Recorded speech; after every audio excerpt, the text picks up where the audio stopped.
कि कोई भी स्कीम नहीं जाएगी, कोई योजना नहीं, मतलब कोई भी इम्प्लीमेंटेशन होगा ही नहीं। तो मैं केंद्र सरकार द्वारा बनाया हुआ माफी चाहता हूं, जाएगा नहीं। इस चैनल के माध्यम से मैं आप लोगों से माफी चाहता हूं।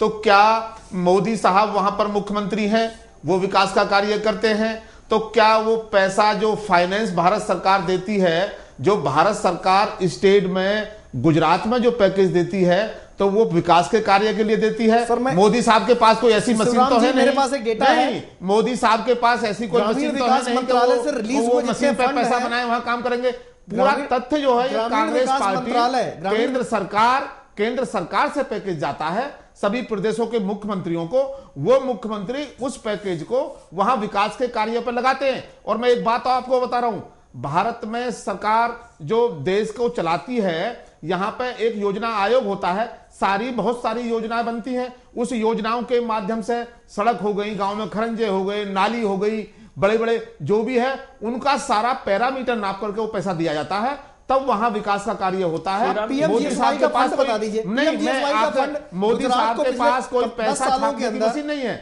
ये पैसा भारत सरकार का था, भारत सरकार पीएमजीएसवाई का सब फंड कैलकुलेट कर लीजिए। पीएमजीएसवाई प्रधानमंत्री ग्राम सड़क योजना है, जो अटल बिहारी वाजपेयी के समय में स्टार्ट की गई थी। ये जो केंद्र सरकार का जो फंड होता है, जो सेंट्रल आउटले होता है, वो सारे स्टेट्स को जो है जाता है, और जिस तरह से जो फंड का यूटिलाइजेशन जो होता है वो स्टेट गवर्नमेंट के हाथ में होता है, और वो कितना इफेक्टिवली होता है उस पर क्षेत्र का विकास, आपकी बात बहुत सही है कि निर्भर करती है। और वो केंद्र का पैसा होता है, केंद्र की स्कीम होती है, लेकिन स्टेट गवर्नमेंट उसे इंप्लीमेंट करती है। और बाकी स्टेट में क्यों नहीं हो पाया? हिमाचल में नहीं हो पाया।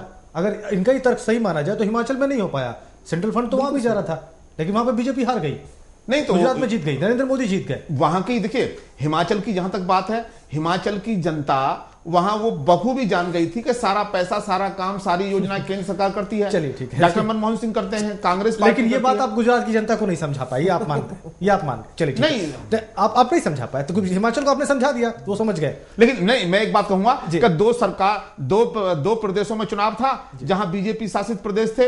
एक बीजेपी का जो प्रदेशी सत्ता वो हमने ले लिया, कांग्रेस ने ले लिया। और देखिए, कांग्रेस का गुजरात में कांग्रेस नहीं हारी, मैं पुनः कह रहा हूं, गुजरात में कांग्रेस नहीं हारी, गुजरात में बीजेपी नहीं जीती, मोदी साहब जीते हैं, और कांग्रेस का जो वोट बैंक है वो बढ़ा है। जी, मोदी जी ने आज जनसभा को संबोधित किया है जीतने के बाद, उसमें सबसे पहले और सबसे महत्वपूर्ण बात उनकी सुनाते हैं। गुजरात के चुनाव नतीजों ने ये सिद्ध कर दिया कि लोकतंत्र की इस लंबी प्रक्रिया के दरमियान गुजरात का मतदाता कितना मैच्योर्ड हुआ है,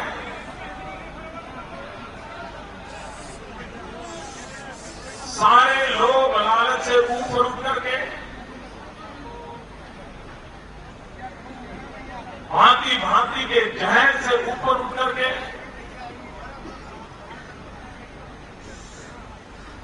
अगर मेरा गुजरात का भला होगा तो कल मेरा भी भला होगा। बहुत महत्वपूर्ण बात, अगर गुजरात का भला होगा तो मेरा भी भला होगा, ये कह के उन्होंने तमाम दिलों को जीत लिया। हमारे साथ हमारी सहयोगी शुभ्रा है न्यूज रूम से।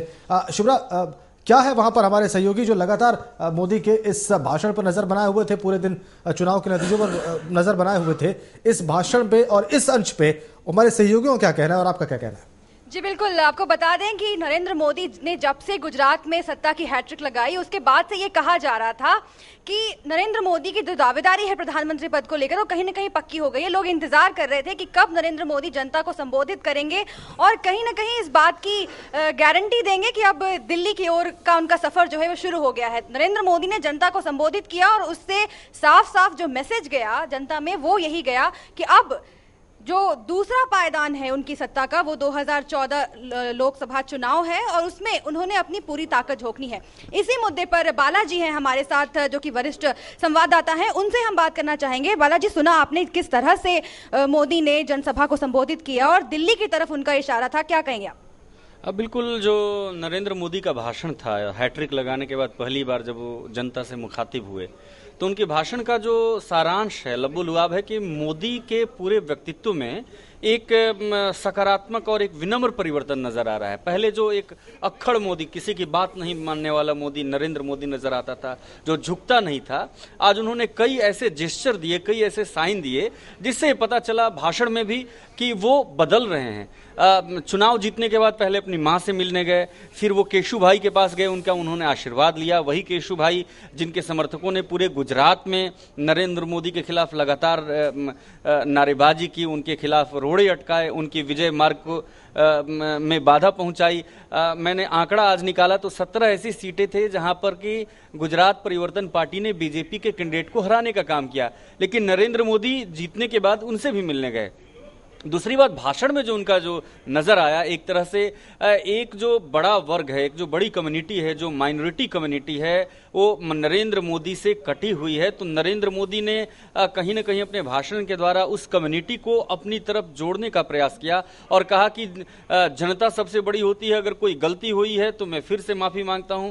और इस तरह का जो एक जेस्चर नरेंद्र मोदी की तरफ दिया गया, तो ये पूरा एक बदलाव की ओर इशारा करता है। और मुझे लगता है कि नरेंद्र मोदी खुद को अब दिल्ली की गद्दी के लिए तैयार करने की दिशा में अग्रसर हो रहे हैं, अपने आप को वो चेंज कर रहे हैं, बदलाव कर रहे हैं। उनके भाषणों में ये बिल्कुल साफ नजर आया। शुभ्रा जी, तो आपने सुना बालाजी का साफ तौर पर यह कहना है कि जिस तरह से नरेंद्र मोदी में बदलाव समझ में आया, नरेंद्र मोदी का जो पूरा रवैया था वो बदला हुआ था। कहीं ना कहीं टीम मोदी आज तक जो चलता आया था वो अब टीम बीजेपी कहीं ना कहीं नजर आया। देव, बिल्कुल, ये बात बिल्कुल सही है।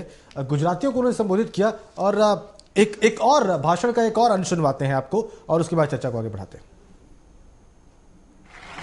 अब मुझे किसी के प्रमाण पत्र की जरूरत नहीं है। अब तो हमें आपकी आशा आकांक्षाओं को खड़ा करना है। अब हमें कुछ करके दिखाना है। और भाइयों बहनों,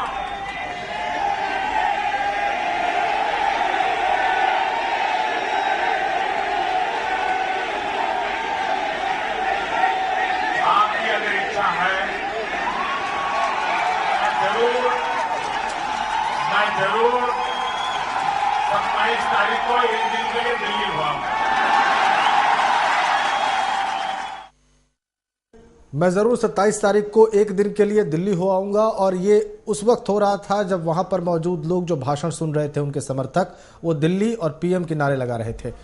अनुराग जी, देखिए, ये तो पहले से काफ़ी हद तक बना हुआ था कि अगर मोदी की जीत अच्छी तरह से वो जीतते हैं या जीतते भी हैं, सिर्फ जो है क्योंकि 92 सीट पे शायद जो है 92 का जो था उस पर सरकार तो बन जानी थी, लेकिन अगर जो है अच्छी तरह से अच्छी जीत होती है तो ये प्रधानमंत्री पद के दावेदार होंगे। और इन एनी केस इस समय बीजेपी में भी एक अंदर से जो है सबका मन बन चुका है कि मोदी जी को ही प्रधानमंत्री पद के एक सशक्त उम्मीदवार के तौर पे देखा। शिवराम जी कुछ कहना चाह रहे हैं? धन्यवाद। मैं धन्यवाद करता हूं उनके छोटे भाई का।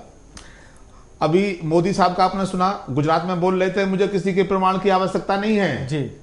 तो इसका मतलब ये तात्पर्य सिद्ध होगा कि मोदी साहब अब दिल्ली आ रहे हैं, प्रधानमंत्री बनने की पूरी उनकी जो ख्वाहिश थी वो पूरी हो गई जी। अडवाणी जी को मुख्यमंत्री बना दीजिए, अभी से आपने सुषमा जी को बना दीजिए।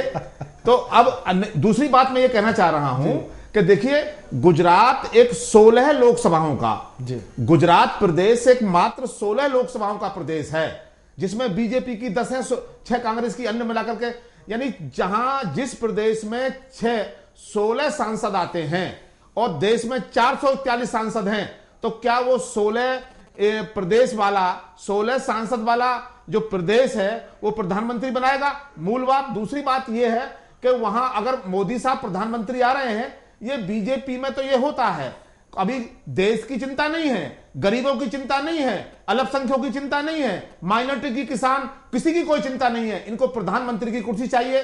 अब गुजरात में जो मोदी साहब चुनाव जीते हैं, वहां पर आप देखिए जो रिजर्व सीट थी, सुरक्षित सीट पर तो मोदी साहब की मजबूरी थी, वहां पे उनको सुरक्षित सीटों पर प्रत्याशी खड़ा करना, अनुसूचित जाति जो कोटे में आता है।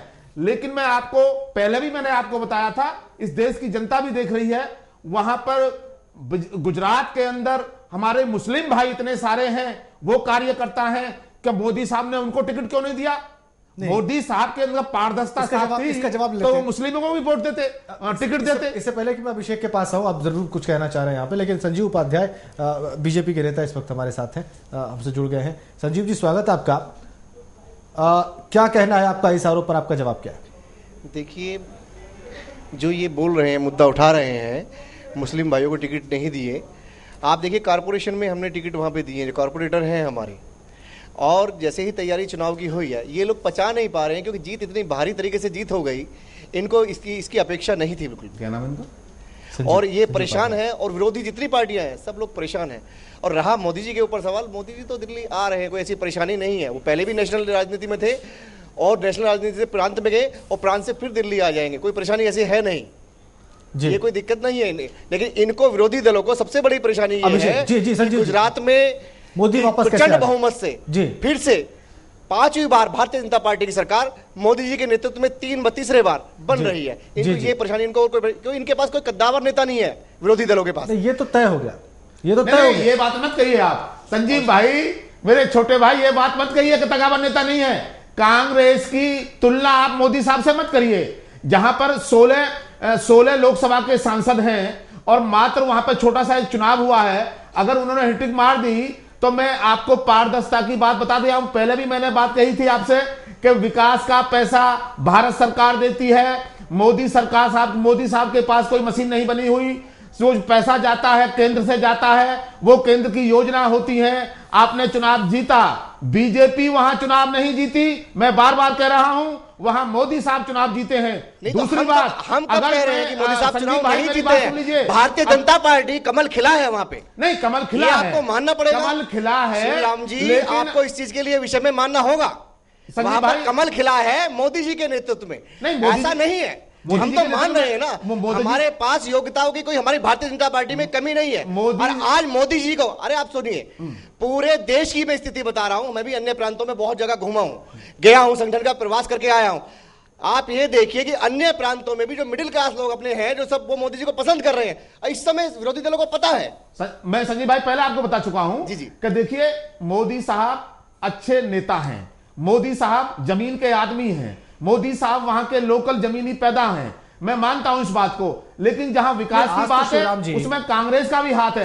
दूसरी बात, अगर उनकी पारदर्शिता, संजीव भाई, अगर उनकी पारदर्शिता साफ होती, उन्होंने माने नहीं संजीव, अगर उनकी पारदर्शिता साफ थी, आज देखिए कांग्रेस की पारदर्शिता साफ थी। आतंकवाद है, प्रदेशों में, प्रांतों में जाइए, आदिवासी क्षेत्रों में जाइए, आतंकवाद, मैंने उस दिन भी कहा था, उड़ीसा के आदिवासी क्षेत्रों में जाइए, तीन महिलाएं एक झोपड़ी में रहती हैं, एक मकान झोपड़ी टाइप है, और उसमें 3 महिलाएं जो रहती हैं, उसमें एक साड़ी उनके पास है।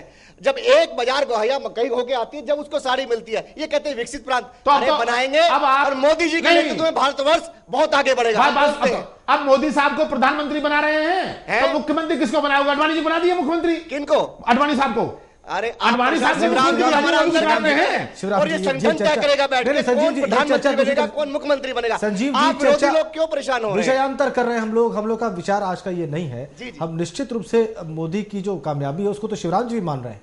उल्टा तो ये कह रहे हैं कि बीजेपी नहीं सफल हुई है, नरेंद्र मोदी सफल हो गए हैं वहां पे। जी ये इनका कहना है। मैं सिर्फ इसका जवाब चाहूंगा। फिर हम कहेंगे पार्टी से बड़ा कोई नहीं। मोदी जी ने खुद अपने बयान में कहा है, यही बयान हम सुनवाना चाहेंगे। खुद मन से आज संजीव भाई, भारतीय जनता पार्टी, संजीव भाई आप टीवी देखिए, आप अभी टीवी देखिए संजीव भाई। अभी 1 मिनट पहले मोदी साहब ये कह रहे थे कि मुझे किसी के सर्टिफिकेट की आवश्यकता नहीं है। बिल्कुल वो बयान भी हम सुनवाएंगे, अभी मोदी साहब कह रहे थे कि मुझे किसी के सर्टिफिकेट की आवश्यकता नहीं है। तो इसका मतलब ये है, इसका मतलब ये हो गया कि उनको अडवाणी साहब की आवश्यकता नहीं, नहीं बोला है। वो तो उनकी प्रधानमंत्री का ख्वाब। मैं चाहूंगा कि वो भाषण का अंश दिखाया जाए, करने में सबसे आगे। संजीव भाई आप भाषण का अंश देखिए पहले। मैं उस भाषण का अंश दिखाने की अपील करूंगा जिसमें वो वोटर्स को क्रेडिट दे रहे हैं और ये कह रहे हैं कि टीम बीजेपी और टीम गुजरात की जीत है। क्षेत्रवाद से ऊपर उठ चुके हैं, जातिवाद के जहर से ऊपर उठ करके आने वाली पीढ़ियों के लिए सोचना, ये हमारे मतदाताओं ने सिद्ध कर दिया है। भाइयों,